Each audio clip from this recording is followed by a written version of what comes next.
Hi, my name is Karunakaran, and here is my government issue ID.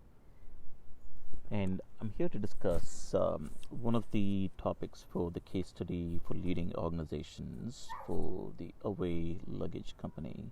I'm going to discuss in particular the hot topics Slack channel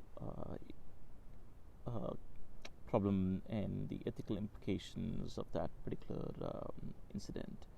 So I've organized my presentation roughly to quickly give you a background and to introduce the topic and to discuss what the away team's response was to the incident and what the ethical implications are and what would have been a better response in this particular scenario. And hopefully it'll help to provide some conclusions for the away team to rethink. So Away, as we recall, is a very inspirational, fast-growing startup in the luggage business. They really elevated the problem of a consumer good into a lifestyle good, and they also really elevated a personal experience into a community experience. They had a mission and a vision statement that made bold aspirational statements about making a positive impact on the world and creating a community and a better world for everyone just through travel and better luggage to enable the travel, right?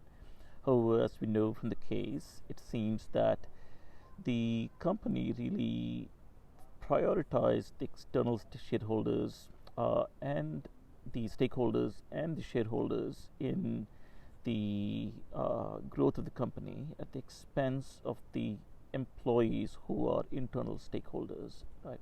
So, so what did they actually do to deprioritize the employees?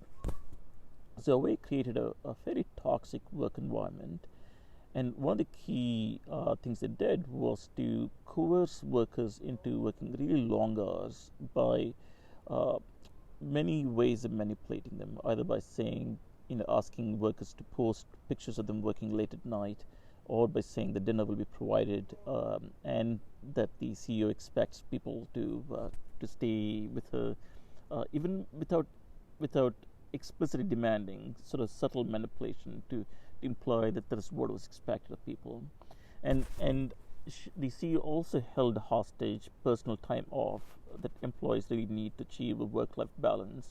By indulging a transactional culture, she expects that people would not get that personal time off until they completed certain tasks.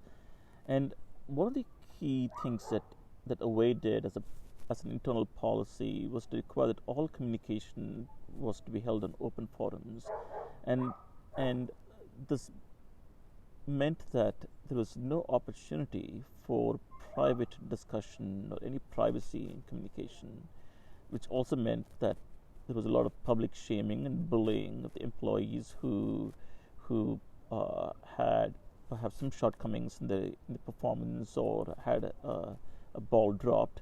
For example, in the instance of the stenciling of initials on the away luggage.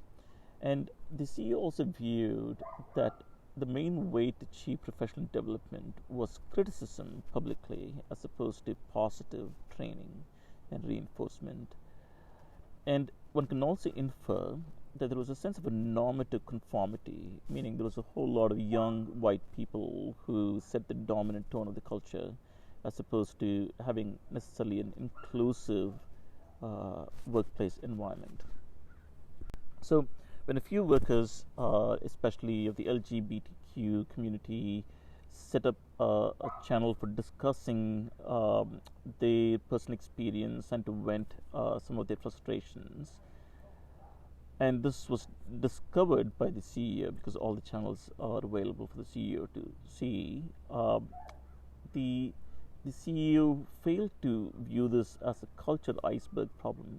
She viewed this mostly as a few members of the company having failed to follow company policy about communication strictly focused on work, but Instead, she should have seen this as just a tip of an iceberg of a larger problem, right?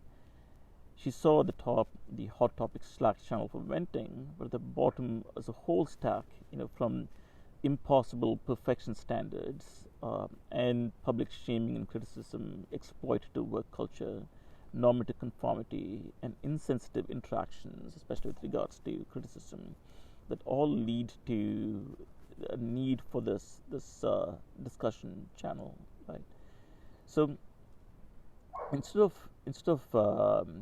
trying to understand what drove this artifact of a hot topics channel, the leadership with Corey focused on the violation of the code regarding the communication and fired 6 employees, leveling charges of racism at these people, which is pretty ironic given that these are minority groups who are feeling treated insensitively. So, what would have been a better response? Right?